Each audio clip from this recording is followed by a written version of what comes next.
Dakika ya 92 mpira unakaribia kumalizika kwa upande wa Mali pamoja na Zambia, na hapa naona Zambia tayari wamekwisha kusawazisha na wao wanasoma 1-1. Mambo yamekuja kubadilika kabisa katika kipindi cha pili, ambapo tumeweza kuona press kiwa kubwa, lakini pia Zambia akiamua kuonyesha kwamba na wao pia wanautaka huu mchezo baada ya kuweza kuona wamesota kwa kipindi kirefu akisaka bao, na ndio hivyo wameweza kufanikiwa. Na nikukumbushe pia kuna penalty ambayo iliweza kupanguliwa na golikipa wa upande wa Zambia, lakini ndio hivyo mambo yamekuja kubadilika tena, na sasa dakika ndio hii hapo ya 90, yani mpira unakaribia kumalizika. Naona bao ni 1-1. Lassine Sinayoko kwa upande wa Mali ndio ambaye ameweza kufunga bao la kwanza, lakini kwa upande wa Zambia ndio hivyo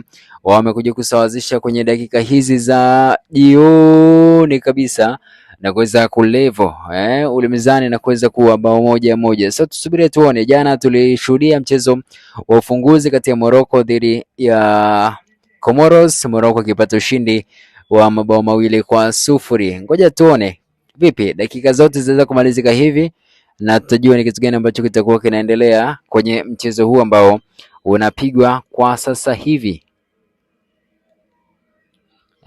Mambo ni mengi na muda ni mchache. Till next time bwana, usiache kusubscribe na kugusa alama kengele na uwe mshikaji wangu wa kwanza kuweza kupokea taarifa zote za kimichezo pindi tu ambapo zinatokea. Dakika 90 zimekwisha kukamilika, na hapa nimeona nafasi ya wazi kabisa watu wanaikosa hapa na kuweza kucheza faulu kwenye lango la Zambia, ambapo ilikuwa ni nafasi ya kuweza kupata ushindi. Huenda wangeza kupata bao la kuweza kufanya nyongeza na mchezo kuweza kumalizika kwa idadi tofauti ya kile ambacho kinaendelea sasa hivi, lakini ndio hivyo 1-1 Zambia wakiwa ugenini dhidi ya Mali. Hii ni AFCON 2025 inayofanyika pale Morocco kwa mwaka huu hapa. Till next time.